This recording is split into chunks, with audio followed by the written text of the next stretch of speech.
So thank you so much, all of you, for coming here. And thank you, IFB and Shikha and the entire IFB team for making this possible.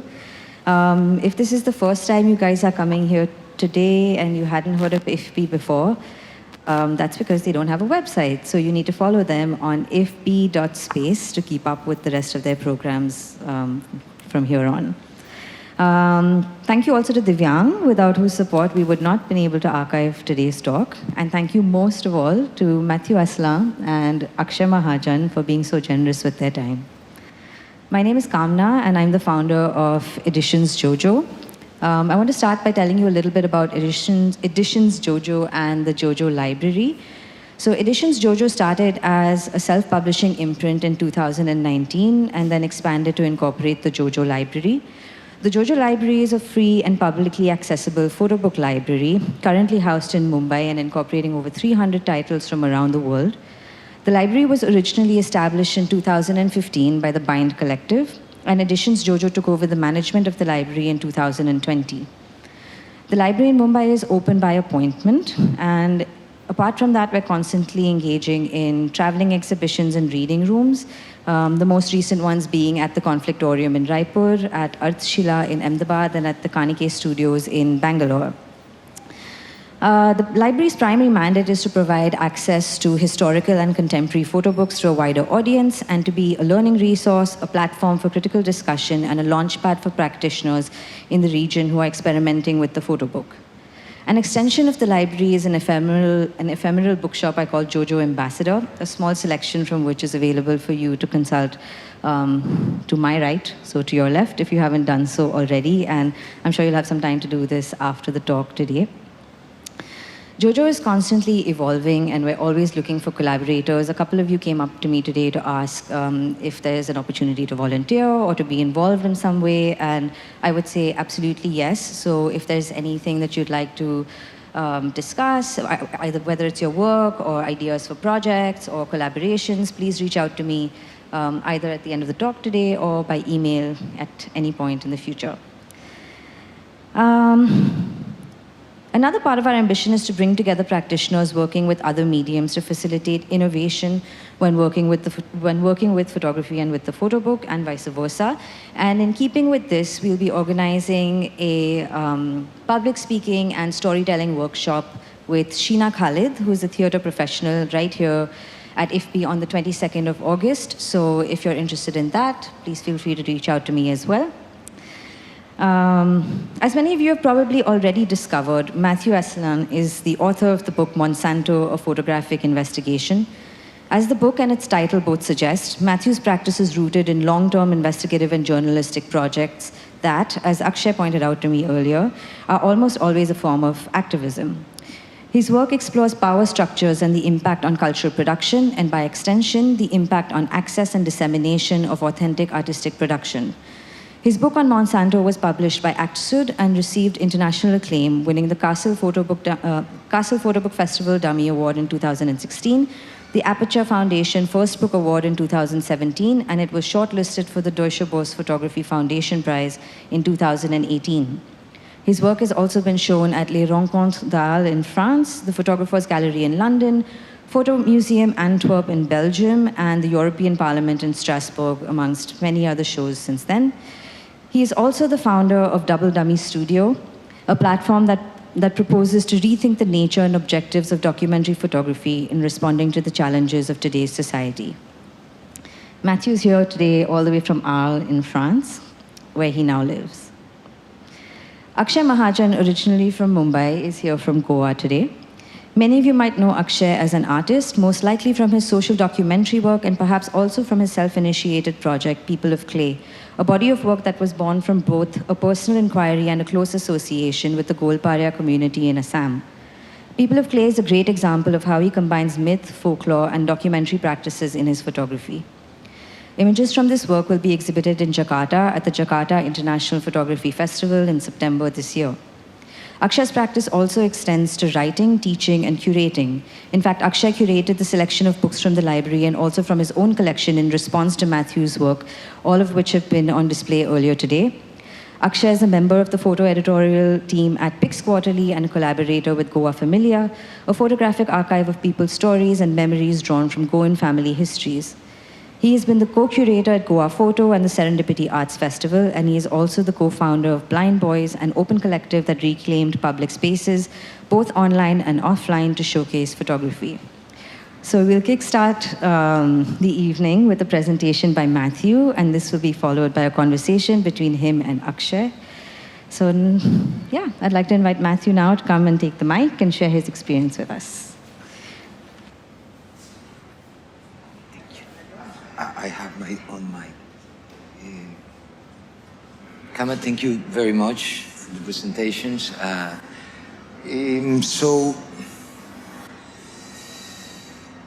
Yes. So I just want to give an introduction about my project. Monsanto, a photographic investigation, is a project that I worked for 5 years, mostly in the United States and in Vietnam. I'm sure many of you know Monsanto. Monsanto is a big corporation that was created in 1901 in the United States.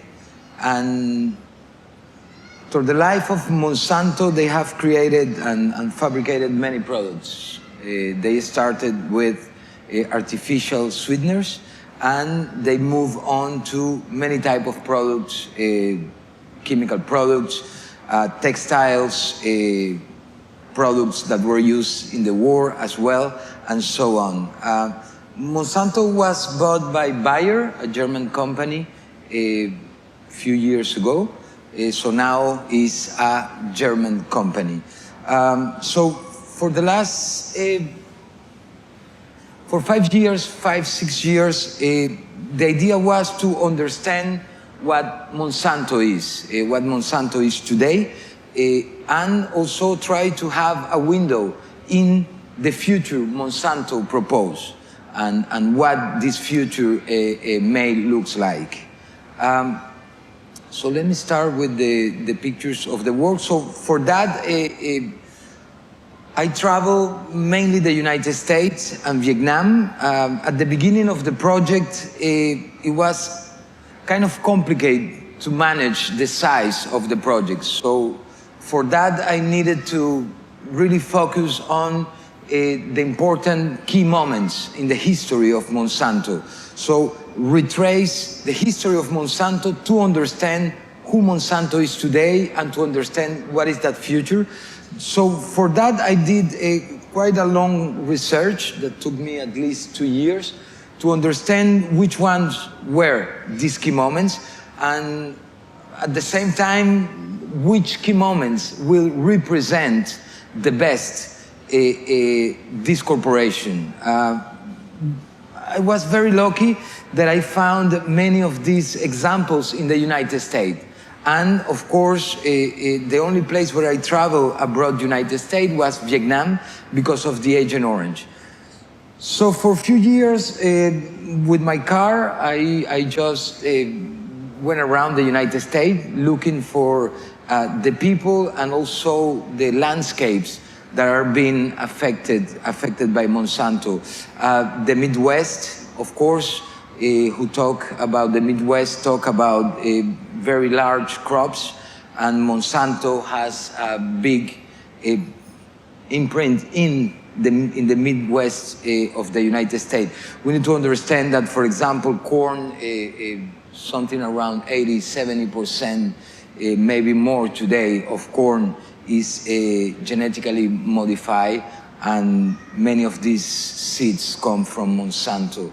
So I went to the Midwest to encounter farmers that are being sued by the Monsanto Corporation.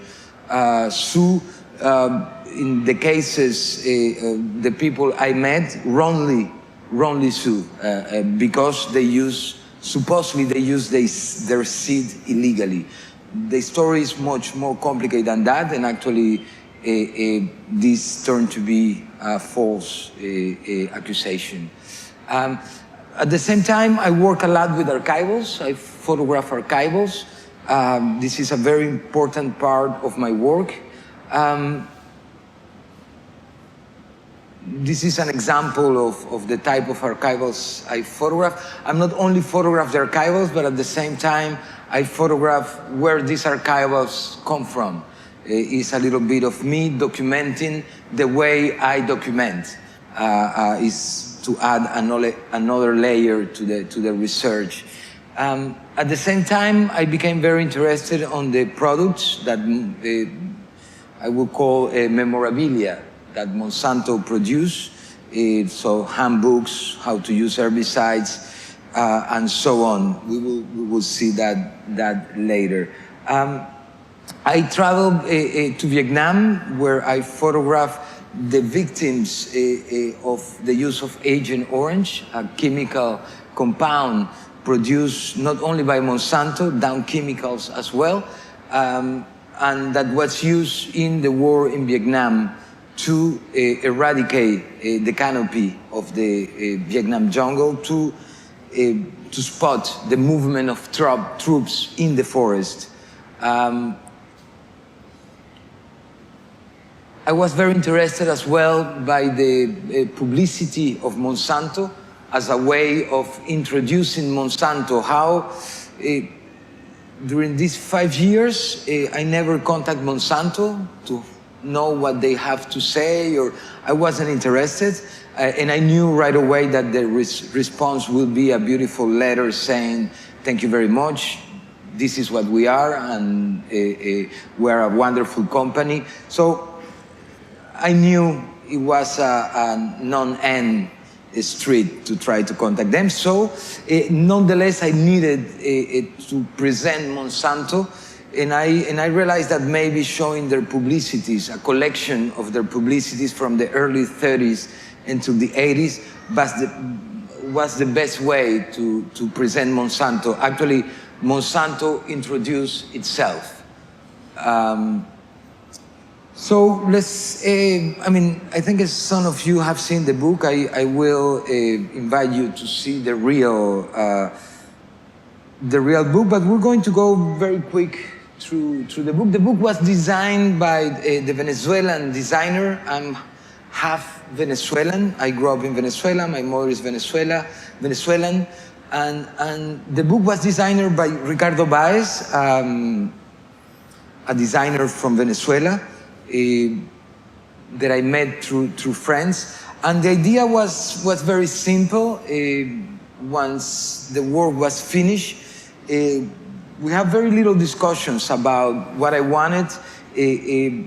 What is sure that I give him already the structure of the work. I give him my dummy as a photographer, of course, very far from the design he did, but at least a dummy where he really understands how I want to tell the story and how the structure of the story is. So what he needs to do is just, it's not that easy, but to place this story into the space of the book, graphically speaking, and all the things. And it was very interesting because with Ricardo was a very fluid conversation and work. We really had like 5 back and forwards with the dummy. And he really was very smart in proposing ways of explaining parts of the story. The way, for example, putting the publicity at the very beginning of the book, loose pages, it was his idea. I wanted to put it somewhere in the book. I didn't know exactly where. So this was one of his ideas, for example. And of course, the colors of the book. But it's very interesting. It's important to say before I continue that, of course, the work I did and the investigation I did on Monsanto, my pictures, how I put everything together, is of course an important part of the project. Nonetheless, the design is as important as the photographer work. Is really it helped not only to understand the story, but also the book became an object as such, thanks to the work of Ricardo. So the same thing with the writing in the book. The writing was done by my dear friend Frédéric Wallis. She's a French writer that I worked many years before with her. And with her, the work was quite easy as well. I give her all my research material, and I told her, I want you to talk about each one of the chapters. Nonetheless, I want a very natural point of view as a writer. I think I already, with my photography and the way I edit the work, it was already there, my opinion about it. So I didn't want to add a second layer of opinion with the text. So the text is very fact-based, very straightforward, and she did a great work doing that. So the work, technically speaking, a lot of people ask me that. It was done in film, a negative, a color negative with 4x5 and a medium format.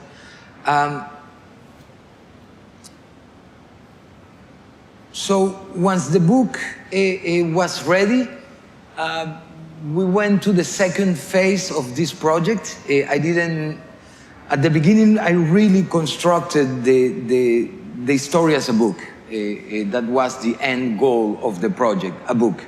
And the exhibition came. I was offered to exhibit at Les Rencontres d'Arles.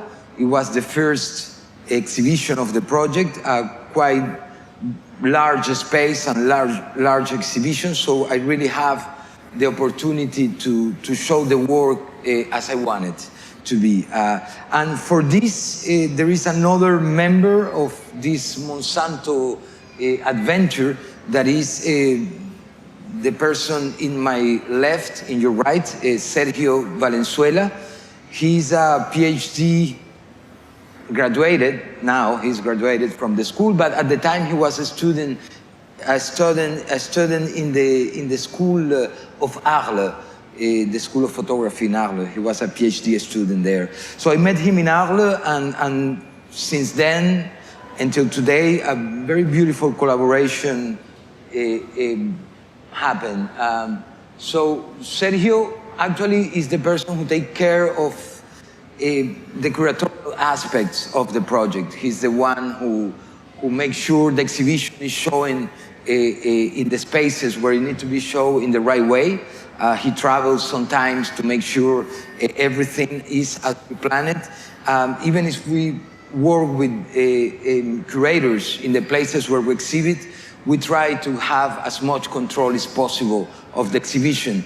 And the reason is because the story is the most important thing for this project. If we don't understand the story, it is a big problem. So we make sure that we show the work as exactly is intended to be shown, and not other curator can interpret the work as they want. Of course, we collaborate with other curators, and we try to work out between Sergio and them. This was at the very beginning. So what is interesting about the work of Sergio is how you translate a book into an exhibition. And one of the brilliant things about Sergio is that he understood that the most important thing is the book. And this is the base of the project. So the book couldn't be decontextualized from that.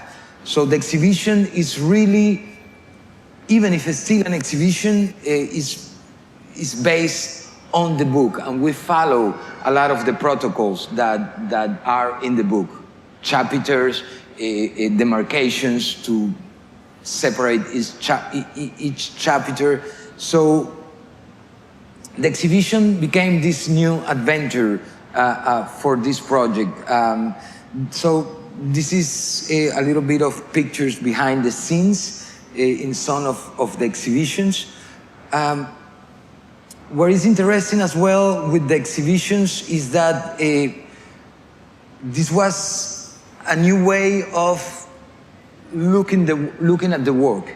The work, even if it was in this kind of space that is called a book, with an exhibition it became really a tridimensional a thing, even more than the book. So, and how you adapt to each space. Of course, each space is different, each space requests a different exhibition. Nonetheless, we make sure that always the story was told in exactly as was intended to be. And for this, we created many types of exhibitions. Actually, we created 4 types of exhibitions, from the very large exhibitions to an exhibition that you just send us an email and we send you the PDFs and you can put it. So we make sure that the work in terms of exhibition was showing as many places as possible, and that never money or space was a constraint to show the work. So we have this huge exhibition that is 90 pieces, and it comes with these beautiful wooden crates, and is what we call the Champagne and Caviar exhibition, and it goes in these beautiful, huge spaces. But at the same time, it's very important for us that if you have a small space, as a schools, or you have a small budget, you are able to show the work. And Sergio, he really takes care of huge spaces, but at the same time, he takes care of very small spaces. So we ask always people to send us pictures of the space or the drawings of the space, so like that we can plan something specifically for that space. Other thing that is important to say is that we rent the exhibition, and at the same time we have different budgets for different exhibitions. From you have money, you pay full, or you don't have money, you pay whatever you can. So again, the economy of the exhibition is very depending on the possibilities of the people who wants to exhibit. The most important thing is that this work need to be shown as much as possible. And of course, we need to live also, so we try to get paid for it as much as possible. Sergio working, it seems like he's the only one that works, but I do too sometimes. So talking about exhibitions and about the challenges of exhibitions, I'm going to tell a little anecdote, because I think it's very representative of the way we work and yes, the way these adventures work. In 2018, I believe, 17, 18, I was nominated for this very wonderful and prestigious prize. I need to say I was very happy, and I'm still very happy to have been nominated for this prize by an institution, a non-for-profit institution called the Photographers Gallery in London. And of course, the excitement of being nominated for this prize, it came also the problems of the sponsor of the prize, that it was a stock exchange, German stock exchange company.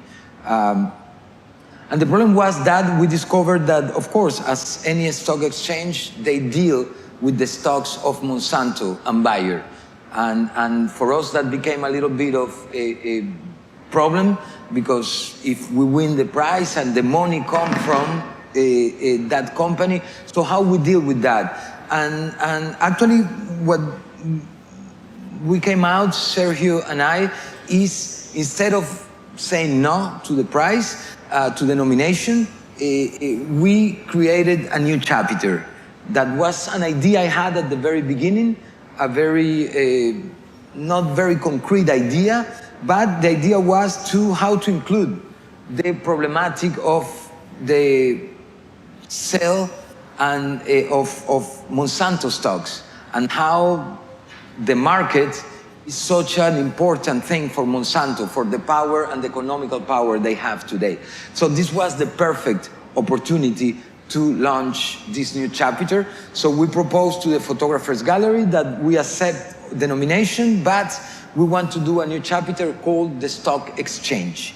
And with this new chapter, we denunciate and we talk about the problematic of the shareholders and the power Monsanto have with this. And for that, we utilize all the information of the Deutsche Börse to denunciate this problematic. So we use, for example, the free app of the Deutsche Börse to show how the stock market goes on and up and down. At the same time, Ricardo Baez designed a newspaper. At that time, the book was sold out, and we saw that was important that people live with something physical. So Ricardo Baez, we asked Ricardo Baez to redesign the book in a form of newspaper, very compressed, very redesigned, but in that way we have, instead of the book, at least we have the newspaper. For example, Ricardo, very smart, we're talking about stock exchange, so he decided to put in the last page a picture I took of $1 bill. And of course, when you put the newspapers in the other side, it looks like a thing full of money coming out of the bank. So the important thing about that is that what I want to explain with that is that I think it's important that the work is always evolving, and the work is changing all the time depending on what is happening in the new information we have about Monsanto or the spaces where we need to exhibit. So it's kind of an organic, more than changing, it's not really changing, but it's growing and transforming to the spaces, the places, what we need for the work. What else I wanted to speak about it? I'm looking for... So, this is all exhibitions, but I'm looking for a specific... This is the last exhibition the project had, and actually this is the smallest exhibition we have never done. The smallest amount of, this is not my pictures, this is my pictures. So the Hasselblad Foundation, and I want to talk about that, so you understand how the work has evolved. This exhibition was at the end of last year or this year, I don't remember, but it's the last exhibition. And actually, the idea was to do a group show about the new strategies in documentary photography. And few photographers that I actually admire a lot were invited to be a part of that. And the idea is that the work, little by little, it's not that it has stopped to being a work about Monsanto, but something else have added to this project that has become a reference for certain type of documentary photography.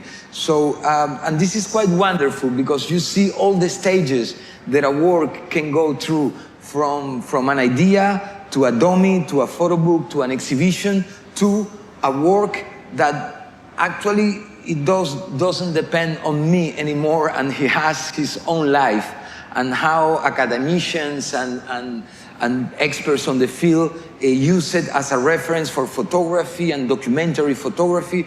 So this is it's quite nice to see how, and of course many of the things are out of my control or my willing. This is not something I'm pushed for, but it's kind of organic transformation. And I think that this is quite at least for me as the photographer, and for Sergio as well, and for the people who has collaborated with me, is quite a wonderful progression of the work. This is an exhibition I did in the European Parliament. I was invited by one of the parliamentarians to do an exhibition at the same day. It's one-day exhibition, the same day that they were trying to pass a new law to ban glyphosate. That, of course, Monsanto is one of the biggest producers of glyphosate. So the idea was to put it on a corridor with all the parliamentarians that are going to vote for this law against or in favor can see the work. So this is another way that the work is trying to embed itself farther than just the bubble of photography. And I mentioned that because I think it's very important. I think a documentary work by itself, it won't change anything. I think it's good to do it. I think it's great to embark in stories like that and to denunciate. We need to understand that the world of photography is very small, it's very limited, and when we embark in a project, it's important to start from the very beginning to think about how this work can really help to change things. So documentary work, the work of Monsanto by itself won't change anything. It needs to be embedded in something larger than photography itself. And this is not an easy thing, but it's something we need to think about it as documentarian. This is another format of the exhibition that we did it for smaller spaces, and it's called The Book. Actually, we print the pages of the books and we put it in the space with a couple large prints as well as videos and lettering and all these kind of things. Another exhibition of the book. So it's all about making the exhibition as accessible as possible.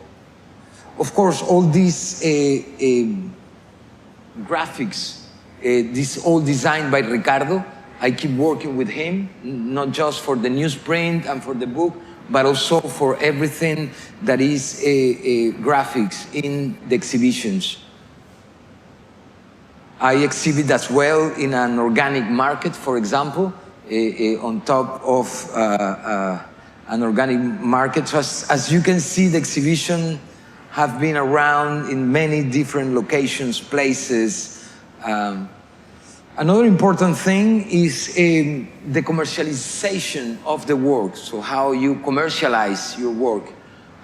It's important to say that for me, I think it's very, very important for any artist to live from what they do and to sell their prints, and I have nothing against this. I think it's very, I mean, if you can do it, is great.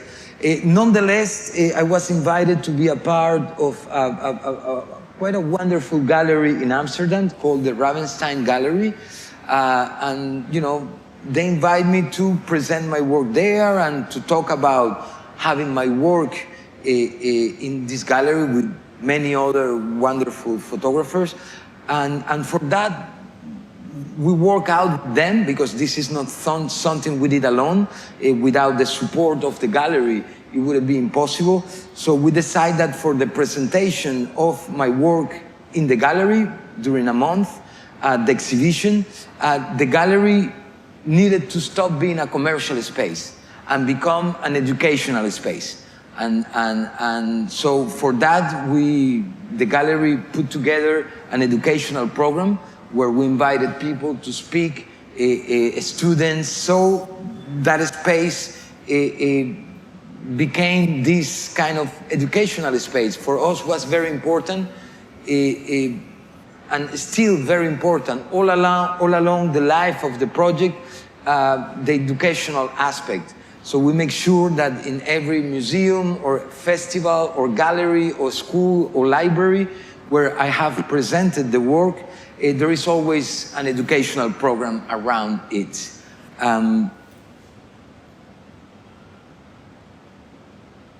Sunil and Sergio. Sunil is another, yes, I will say a member of this adventure. Actually, Sunil, we invite Sunil each time we have conversations, so he can work as the mediator, and he can ask questions and build the conversation. Very dear friend who lives in the UK. And of course, this is the home stretch. Since I finished the Monsanto project, I haven't done any new large project, but I've been busy in different things, like this little newspaper that Sunil Sahad wrote, the text for it, that is about the problematics of the awards, prizes, and grants by corporations, and mostly corporations that are responsible for many of the problems that documentarians are photographing.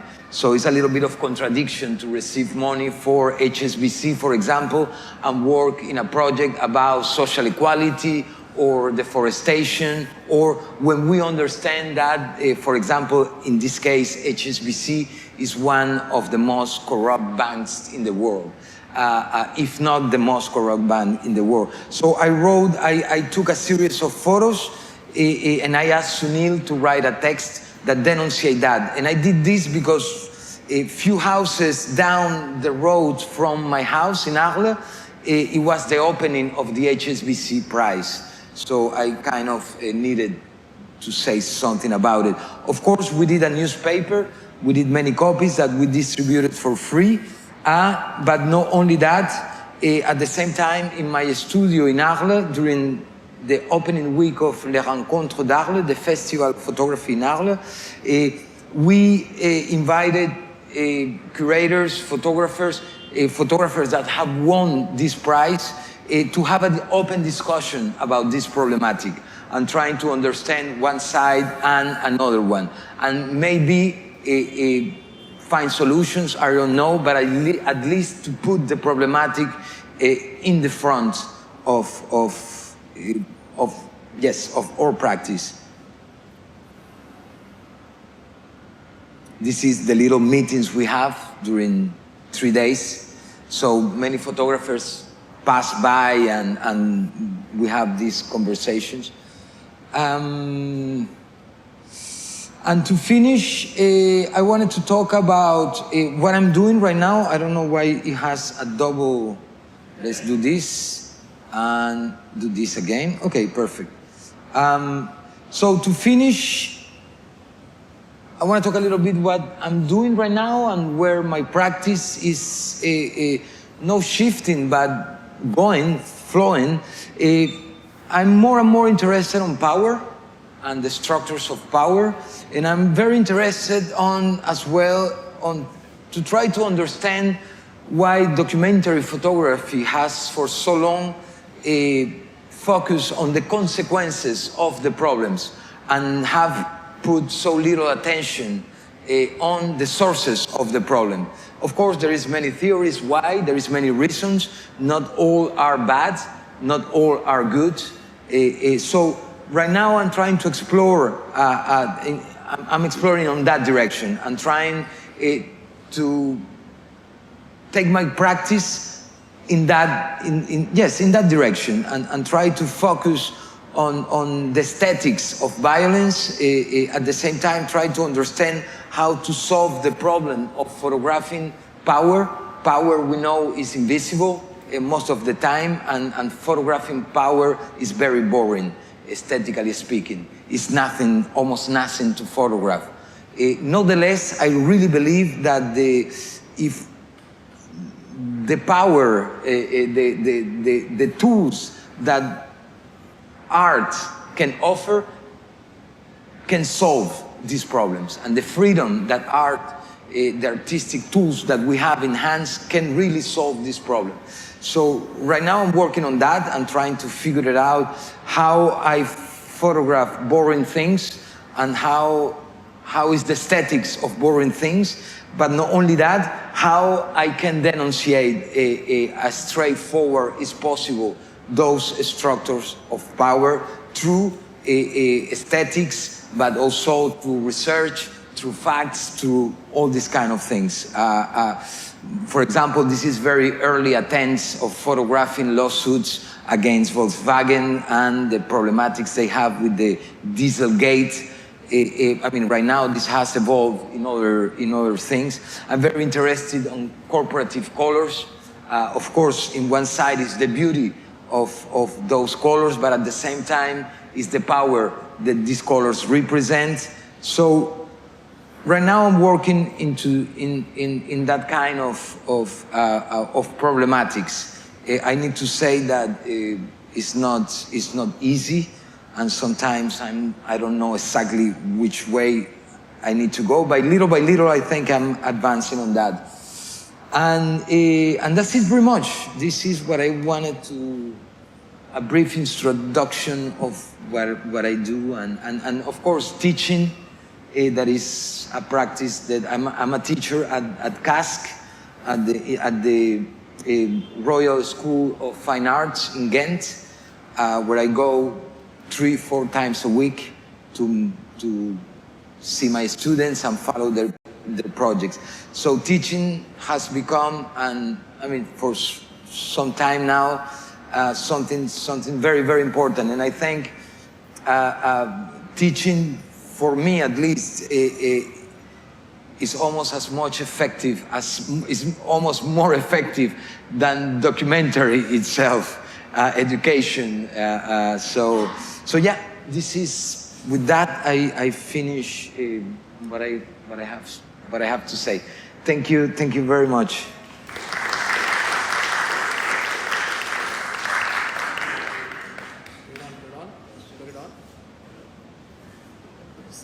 Yes, I have it here. No. Hello. Yeah. We can. Where is? Here. I'm sorry.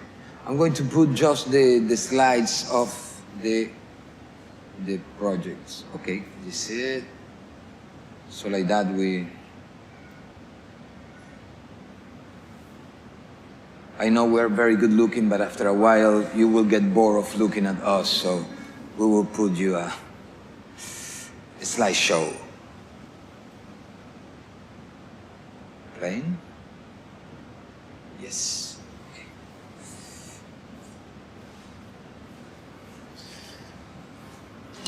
Hello. Hello, Matthew. Firstly, I mean, I'm more a photographer, and I'm very new to this sort of moderation game.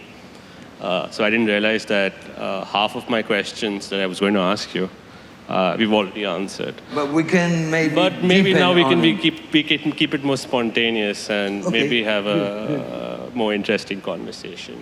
So you talked a little bit about the timeline of Monsanto and the chapters that you divided between Vietnam, North America, and the various archival material and texts and maps and all those things that you put into this book. And it kind of, having gone through the book, from front to back, it's a real, damning indictment of Monsanto and its crimes. But at the same time, you've kind of done the impossible because it's extremely readable. It's a really well-presented case. And I'm sure you had to deal with there's a lot of material on Monsanto. So how did you, clear what was the path for you to choose these particular case studies? And, since we are in Maharashtra, it would be criminal for me not to ask you, of the much debated link between Monsanto BT cotton and farmer suicide.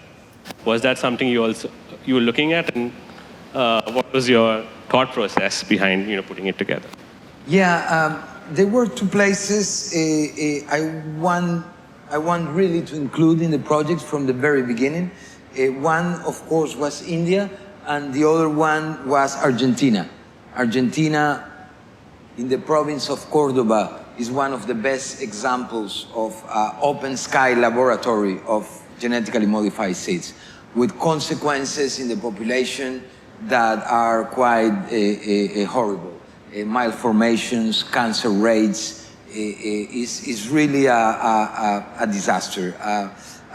Nonetheless, in one side, I paid for this project myself almost entirely. So it is this limitation of where I can go or where I cannot go. But I found for that I couldn't find examples in the United States and Vietnam that are very global.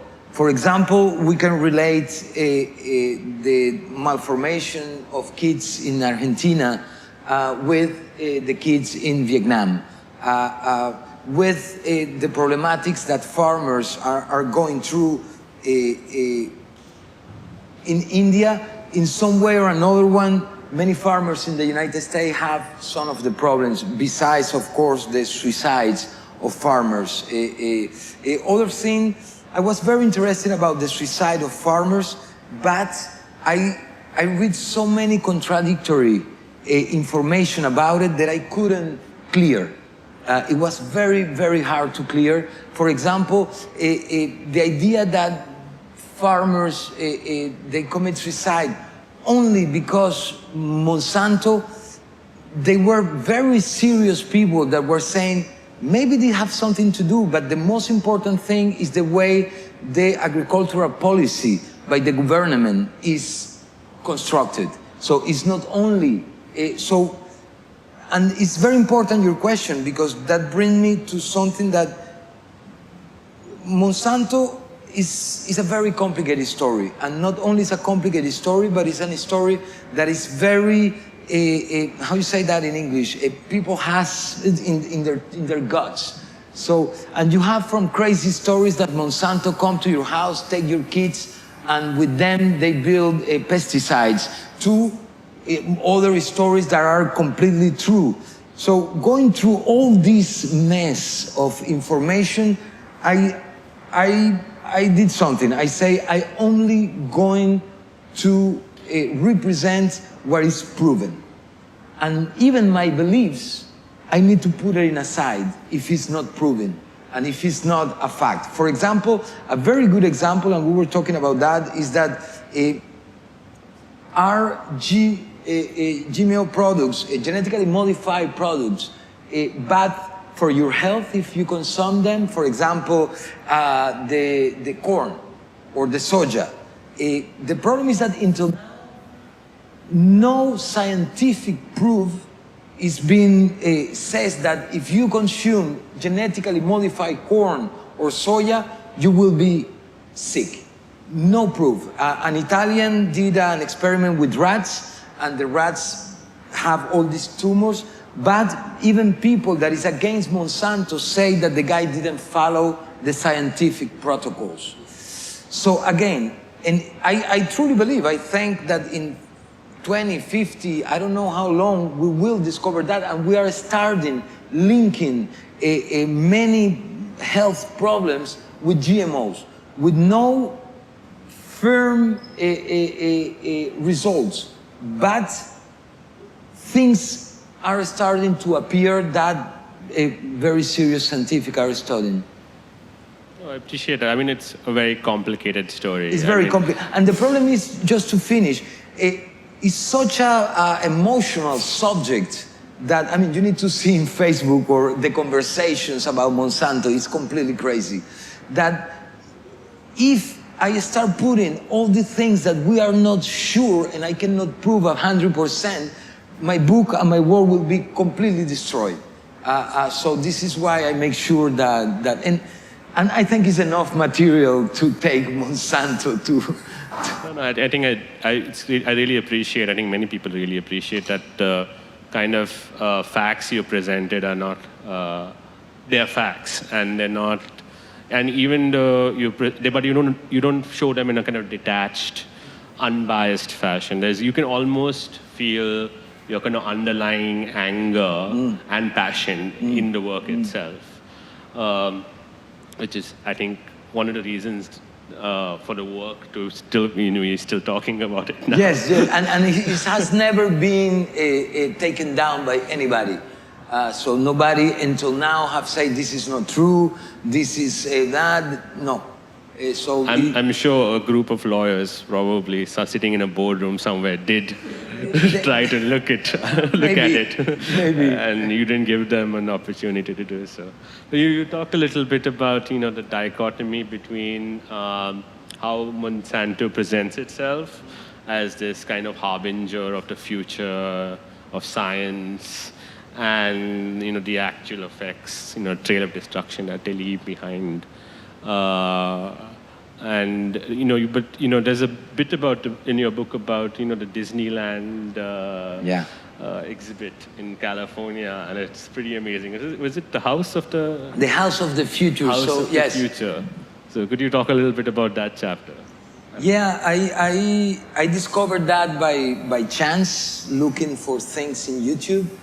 And the House of the Future was a collaboration between Disneyland and Monsanto. Yes, at the end of the 50s, and the idea was Disneyland has an area of the park that represent the future. Oh yeah, it's not. Is that picture of you and Sergio from there? Yes, yes, it is. Keep going, keep going. It is. Keep going. You can talk about it. I'll find it. So yes, so the idea was Disneyland, Disney World have this section of the park that was destined to Tomorrowland, the future. And of course, Monsanto was perfect because Monsanto represents the future, and all the products that Monsanto has worked on are products that try to improve our everyday life with a very advanced technology. So Monsanto really presents itself as a company that is in the future and is trying to bring us to the future. So the collaboration between these two, Disneyland and Monsanto built, at that time they were working with plastics, and they built a house with all the latest technology. A house with plastic, but also trying to show how the and it was a famous exhibition. Millions of people went to see it. So I thought that was very interesting to talk about how Monsanto portrayed his. I just want to show something. I'm sorry. Can I grab it? And I put it because it works very good. So I have a chapter at the beginning that talks about the house of the future, of course. But the first page of my pictures is a house that is today 400 kilometers farther. And the idea of... This is one of the Superfund... Yes, Superfund site. It's a place that was completely contaminated by Monsanto. So the idea of the house of the future, 50 years, 40 years later, what is this future? And this is the house of the future today. So this is why, for me, it was very important to use this house of the future allegory. Thank you, I'm sorry. You were talking about your collaboration with Ricardo, is it? Ricardo, yes. Yeah, and you said that it was his kind of vision to include the Monsanto advertising images. And it works really well. But were there kind of moments where you were not quite sure what Ricardo was doing and you didn't agree with him, but in the end it worked out really well? Yeah, I mean, I wanted to add the publicities from the very beginning, but I didn't know where to place. So my idea was to put it in the middle or at the end. And yes, was Ricardo would say, no, let's leave it as such. Pages separate with different type of paper, and at the beginning. Another thing he did, for example, was the book has before we start the book, it's all blue, and he put popcorns on it. Yeah, you know the famous Act 2 microwave popcorn, Monsanto. So he put all full of popcorns, and I thought it was quite fun, but at the same time I thought it was too fun. That was fun. Yeah, now looking, I thought that maybe we should have left it, but anyway, it was. But so he did, and it's always back and forward. And what is important is that I told Ricardo, this is not a designer's book, and this is a photography book, and Ricardo understood that very well, and I think. Many of the good things about the design that has been talked about the book is that the book has a very the design is very effective. It's there, but you don't see it that much. So it's very organic, but it's there. It's like very, very well designed. How did you find them? My ex-girlfriend that is from Belarus. She's a fan of photo books, and she looked at the book he designed, and she told me, this guy, he's from Venezuela. And I'm like, no, let me. I know all Venezuela. Yes, and I realized that actually is this amazing designer in Venezuela that comes from a very important school of design in Venezuela. Venezuela is a country who has a very important school of graphic design. So his master, his teacher, his mentor is a very, very famous Venezuelan designer that I admire a lot. I have to ask you this, but because I was in a talk earlier this year, and it was by the curator at FOMO in Antwerpen. Yeah. And in her talk, she very honestly, and she's fine, Renee is a fine woman, she complains about you and Sergio, and she wanted to bring your show to Antwerpen, to the museum, and then they wanted to bring what? She wanted to bring your work to Antwerpen, yes. And she was very sad that she couldn't have an input in the show. So, in the show? Yeah.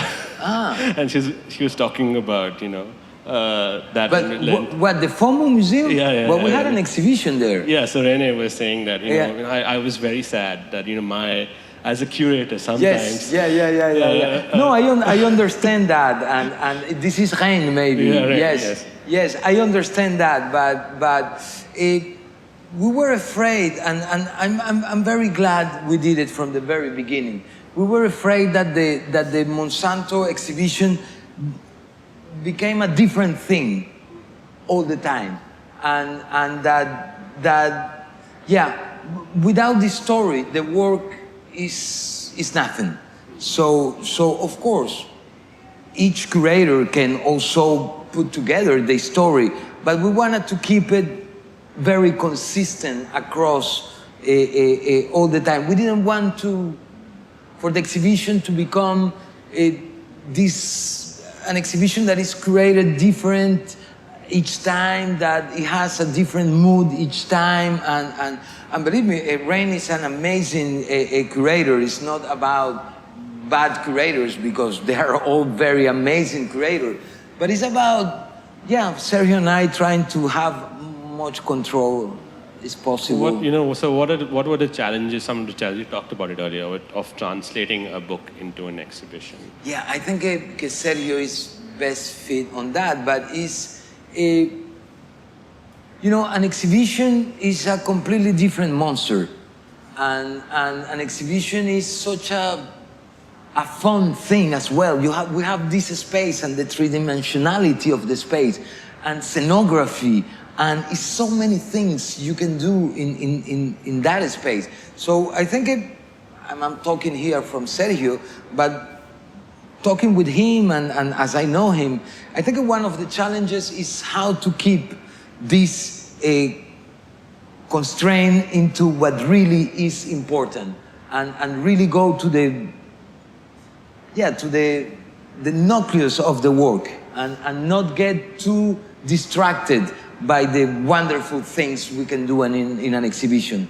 I'm not trying to say that we didn't have fun, and we did things that we realized later that that doesn't work, and but but the idea was to keep the essence of the story in the exhibition as clear as possible. And was it, you also sometimes think of the exhibition as an intervention which can go into many forms, like you said, was it caviar and champagne version, but there's also kind of a almost fold out PDF version. And so, do you think any of all your future works will be designed, do you think you created a format for showing that you might actually work for your kind of work, which is especially tuned towards a certain activism? Something for now I'm very focused. One of the things I'm trying to figure it out also with my next work is how to commercialize it in a way that I feel okay. For example, the Monsanto project, we haven't sold anything, but it's my fault. I have put so many barriers. For example, I don't sell one print because it decontextualizes the work and the print becomes this decorative object. I try, if I sell something, I want to be a large amount of prints that make sense. And at the same time, I would like these prints to be available for the public. And if somebody one day want to go and say, can I see they are accessible? So private collectors is out of the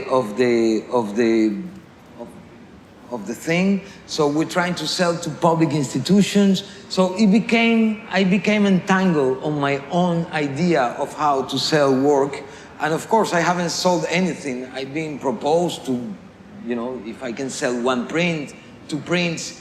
But so I think one of my worries right now, next project, I need to see how I can sell it. But it's interesting because that at the same time make you reflect on how can each picture explain what I'm trying to say. And so, yes, my next project, I don't know right now. I'm struggling with the project itself, but also I'm struggling between a book and an exhibition. What is going to be first? And sometimes now that I tasted the exhibition thing, that I love it, I'm thinking, this to be an exhibition. But at the same time, I say, yes, but a book is easier in the sense that when it's done, it's this object and you can, so I'm struggling between the two. Maybe it will be the two, maybe it will be nothing if I continue like this.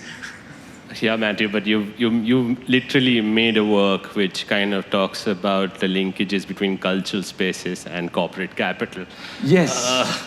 But the problem is that now I'm photographing. I'm embarking a very complicated story that I'm trying to photograph in a very different way, and that I'm putting new type of.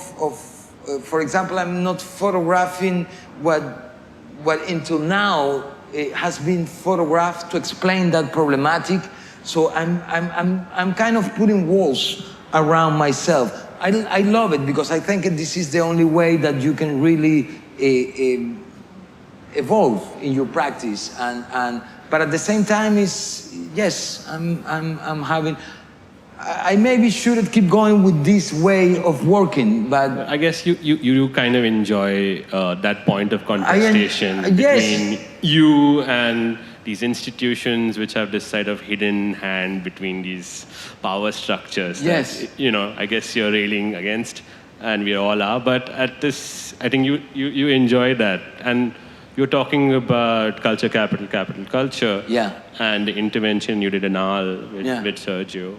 And you talked about it already in length, but you were talking about people coming in to this space and having conversations and dialogue. Yeah. Could you tell us a little bit about what these conversations were and what did photographers and documentary photographers think about this contestation? And, it's not an easy problem. We need to understand that money in photography is very limited. Of course, we in Europe have, in comparison to other countries, at least in France, we're very lucky, and we have a lot of help, public help. nonetheless is not contemporary art or a cinema or is quite limited amount of money for many photographers. So I'm saying that because this is the first thing we understand when we criticize money. And so I think to summarize a little bit what happened during this exhibition and these talks we did is that there is not an easy solution. What we pursue know and many of us agree is that the way these private corporations are getting in bed at least in the documentary practice and prices and grant need to change. And need to change doesn't mean that they need to disappear. But I think that there are certain prices and grants that really, I think some of them need to disappear. Syngenta price. Or the other solution, as we put together, is how photographers, instead of saying you need to disappear and we do not want your money, is how you take this money and use this money to criticize the power structure that is giving you the money. And maybe in that way they will disappear by themselves. It will change by themselves. So it's not only about just saying no to all this money, but it's to saying how can I use this money to attack the same institution. That the problem of that is, again, is the dog that bites his tail, you know. Maybe this power structure use that to say, you see, we give money and we let them. So it's a very complicated issue. And it's an issue that it won't be solved like this. But it's an issue that is important to put it on the forefront of the documentary photographic conversation. Is a good relation between these institutions and a prize or a grant possible? It is possible, a good relation. I don't think so. I really don't think so. I mean, you mean between the projects we do and the grants? I really don't think so. I mean, I don't see how the money of HSBC, for me to do a story about the violence in Mexico, knowing that HSBC launder money for the cartels in Mexico, can be a good, you know, it's like, how can, you know, I don't know. I will take money from HSBC if the complete amount of money is destined to criticize the price, and no money is left for me to enjoy life, or I just give, you know, I do a selfies and I say to the price that this is my work, and the rest of the money I give it to the widows of the cartels in Mexico. I don't know, this is a stupid thing I'm saying, but I don't know what is the solution. I really, for me, the only solution is, or you don't take money, or you take the money to criticize them directly. I mean, this brings me to this. Or you take the money and you run away to the Caribbeans and you forget about everything. You enjoy life. I mean, 50,000 euros won't let you too many years. In the Caribbean, it's expensive, believe me. So this brings me to this question. I think many people have criticized sort of documentary photography as something which is sort of unaware of its roots, as a sort of colonial tool to sort of document faraway colonial lands. Yeah. And as a medium, I think some of those tropes still exist and are still perpetuated by sort of Eurocentric views of observing, you know, the peripheries. As someone who kind of straddles both worlds between, let's say, France and the rest, and that is Venezuela, how do we start a conversation to kind of dismantle these, you know, power structures and to make photography and just art something much more equitable? Wow, yes. This is, yeah. I mean, I don't think I have the answer for that, and I think, I mean, I can say what I think and what I think is important.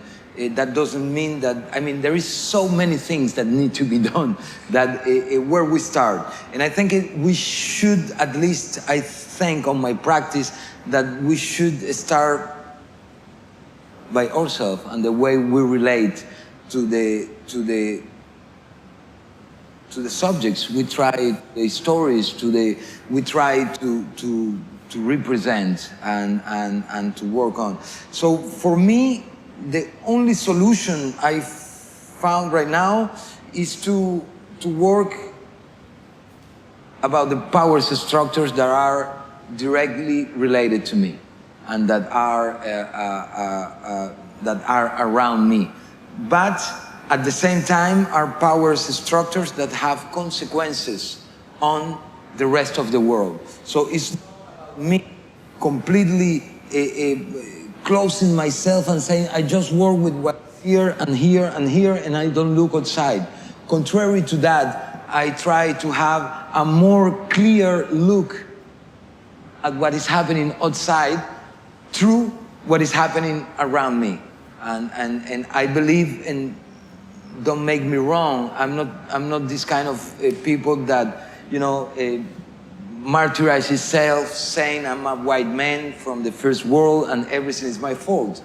Nonetheless, I'm half Venezuelan as well as this. But nonetheless, I believe that many of the problems originate in not very far from where I live, or at least the problems I'm interested on that are global problems are not very far from where I live and are in you know, these corporations, these power structures, they're not the only source of the problems, of course, and I know that because I come from a country with a lot of problems in Venezuela, and of course we have the outside problems and political, economical pressures from the United States, for example, but also we have embedded our own problematics that don't come from anywhere else, that our mentality and our way of seeing things. Do you think that kind of reflects in your studio, Double Dummy? Yeah, Double Dummy, for me and for Sergio, because we are two on this adventure. We are more than two, it's other people like Alejandro, and we involucrate other photographers that are not fixed members, but are there always to help us, like Sunil. If we have questions, if we don't know how to answer certain questions, they're there to help us. But Double Dummy was created as a necessity of retributing things that Sergio and I independently got in our life, and you know, many people that help us to do what we do today, to be whatever that means, where we are today, and so for us, Double Dummy is a place where we canalize this need of transmitting, and at the same time this need of trying to collaborate in the change that I really believe urgently documentary photography needs, not only by the problems of representation and power embedded in documentary photography itself, but at the same time in the urgency, social and ecological, most importantly, I don't know, but ecology urgency we're facing today.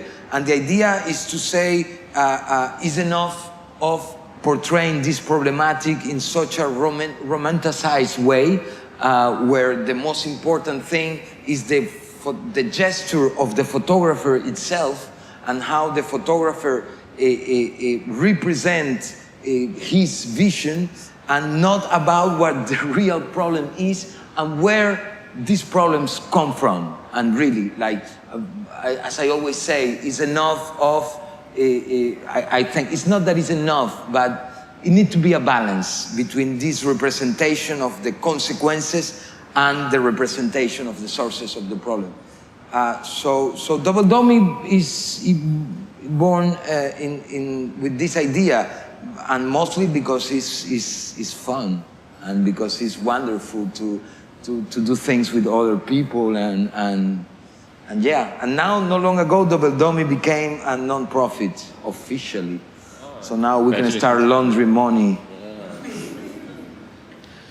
You know, what would your call of action to, let's say, photographers in the audience and photographers in general, documentary photographers, be? What do you mean? What action they... Like call of action, to be honest, like what kind of steps they can take to have a more ethical approach to their subjects, maybe? Or... Yeah, I think it's something very important, and I mean, it's a double-edged sword because you can get stuck with that too. But I think it's very important to be very self-critic of your own work and understand as much as possible each one of the choices you make when you work.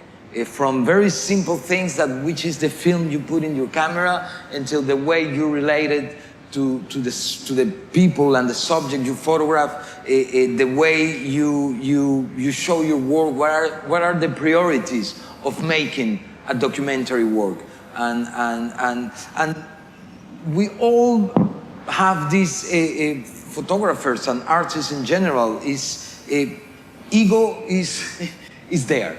And I'm not, I cannot say that I'm egoless completely, and I think that we all have that little ego. So I think it's something very important is how to keep this ego as is my work, is my pictures, this is the most important. I try to balance that a little bit more with, it's about the subject, it's about also why we're doing that. I think this is a very important question. And it's a question that seems very easy to answer, that why I'm working on this subject. But actually it's a question that when you start taking away all the superficial things, you start realizing that it's very hard. And to summarize all this, I always say, first, I don't do a documentary work because I want to save the world. I won't save the world. Documentary photography is not the best way of saving the world. I think meditation maybe is more, or even working and feeding, I don't know. But documentary photography is not. Now, nonetheless, documentary photography is very good to trigger a way of seeing things in a way that maybe people haven't think about it.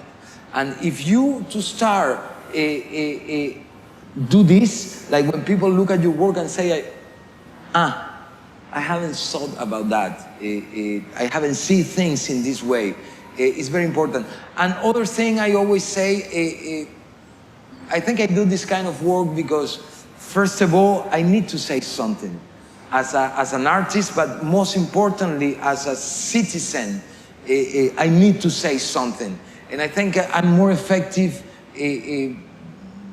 doing it in this way. My work has been seen a lot. I've been very lucky, and that just going to the street and screaming, so I found this way of saying things. But it's very important we understand the limitations of what we do. And understanding this limitation allow us to take or work farther as much as possible. Yeah. Should we open the questions up to the audience? Yes, please. Anybody have questions?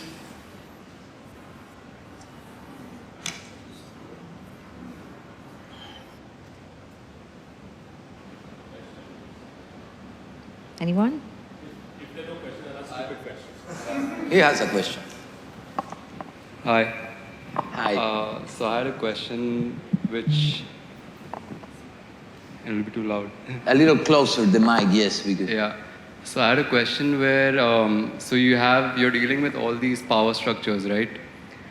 Not only, but I'm very... Yeah. So how often are you threatened by them? Oh, no, they don't... You mean they... Yeah. Oh, no, they have bigger problems than me, believe me.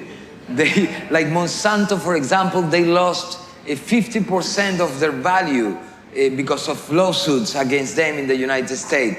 So you imagine that Mathieu Asselin is not really the problem they have. And I need to admit that I live in a place where they cannot, you know, I'm very, very protected in brackets. So I have a lot of freedom to yes. I mean, compared to Venezuela, for example, or what I hear about many photographers here and the problematic of expressing certain problems and the difficulties of, so yes, it's a mix of many things, but mostly they don't care about me. Yeah, like in India, you would disappear, I guess. For example, yes, yeah. So in France, in Venezuela, for sure as well. In France, it's a little bit harder to disappear like that. Sure. Thanks so much.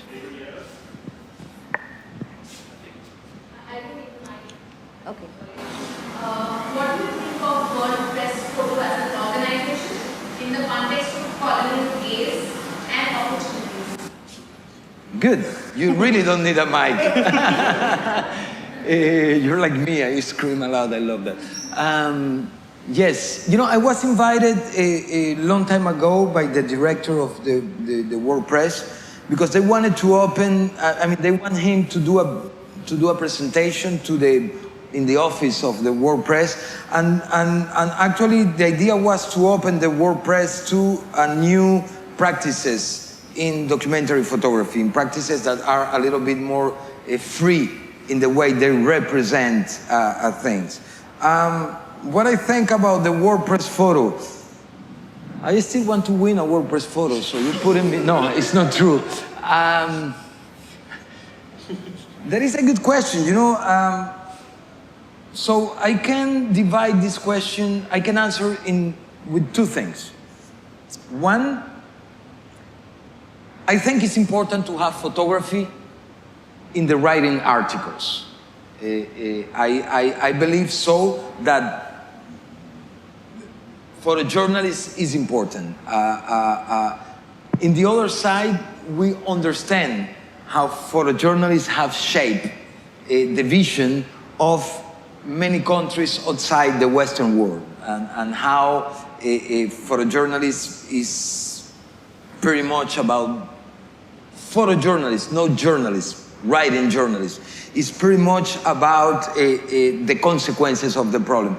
What I do have a problem is when photojournalist is decontextualized for the writing article. And when photojournalists try to become itself this kind of artistic expression, and maybe I will have my head cut, but I don't think a photojournalist need to be an artistic expression. I need that photojournalists need to be what it is, that is as much as possible facing the facts, so we as consumer of these articles have a visual reference of what is going on. And a photography itself, even my pictures, a photography doesn't speak. You know, if you take one of my pictures and you put it, and I show it to you, you will understand absolutely nothing about it. This is why I use so many things. The same thing with photojournalists. When we start seeing photojournalists in galleries, I think it's a problem. I think it is. I mean, I have many friends that are photojournalists and very well-known photojournalists. And I really admire a lot of the work they do. But again, when photojournalist is decontextualized from that place where it's supposed to be, with this text that explains so well what is happening, there is a problem. Now, when you're talking about this kind of colonial power that photojournalists have, yeah, I believe that has been like that and is still like that. And I believe that the power of representation in photojournalists is a Western business.